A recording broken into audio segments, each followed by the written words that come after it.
My name is Justin Young. I am the Nutrition Education Director for the High Plains Food Bank, and I have been here since 2011, so that puts me at almost 11 years. And my wife, Kara, who can't be here today, is the Garden and Community Partnerships Manager, and she's been here the same amount of time, 11 years. My wife's role is creating partnerships and kind of setting the vision for programming, and then my job is to implement that programming and manage the staff. The High Plains Food Bank started in 1980 just by a small group of people who saw a rising need for people who needed food. And so from there, it's grown into this huge operation that last year gave out 9 million pounds of food throughout the Texas Panhandle. 3 million of that being produce, which is something we really like to hang our hat on. We really want to give people healthy food, not just food.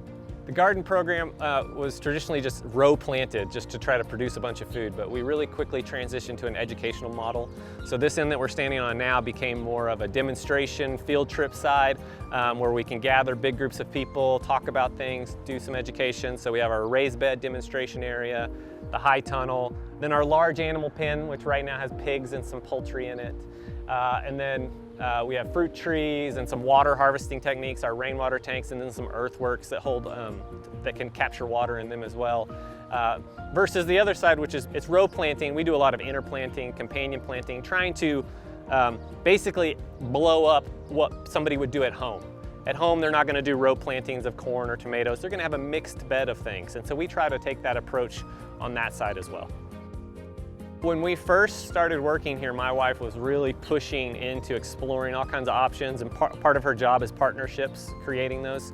And so she found out about a grant that NRCS provided, I believe through a conference we went to. And she quickly started pursuing it and figuring out we had to get registered as a farm and then apply for the grant.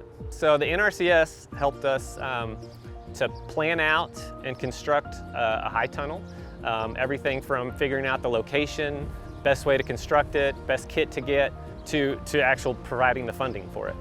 Back in 2013, we installed a seasonal high tunnel, helped them plan it, install it, and since then they have been using it all the way up to today.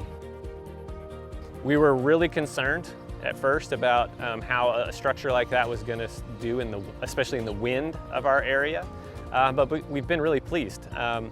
It doesn't take much to keep it up. It's actually, as far as maintenance-wise, it's just as simple as rolling the sides down when it's going to get really, really windy to help keep that thing from parachuting off. It's held up really well in hail. You know, we've had it for, what's that, 9 years? Yeah, 9 years, and we've replaced the plastic 3 times, so we're getting about 3 years on average.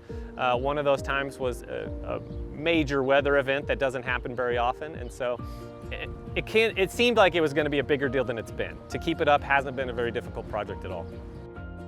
My name is Tara Fannin, and I'm the urban conservationist for the High Plains of Texas. Here at the High Plains Food Bank, they're looking to expand their practices within this urban setting. They're looking to install mulching, raised beds, and other practices through NRCS.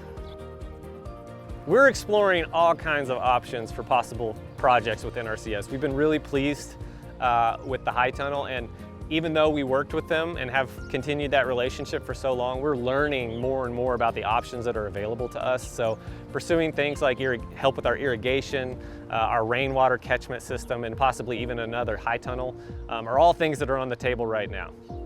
Some of the additional conservation practices that we have discussed doing with the High Plains Food Bank is potentially another seasonal high tunnel, much larger.